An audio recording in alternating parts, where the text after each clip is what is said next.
আজ নয় কাল পড়ব নামাজ, রাখিব রোজা, করব আল্লাহর ইবাদত।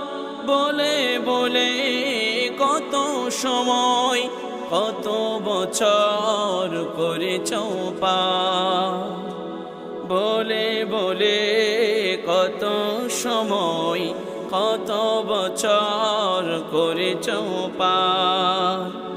হঠাৎ করে আসবে তোমার মরণেরই ডাক,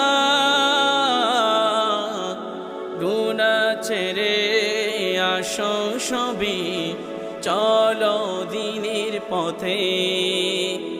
তওবা করো প্রভুর কাছে, এই বরকত পূর্ণময় মাহে রমজানে। ক্ষমা করে দিবেন তিনি, বলেছেন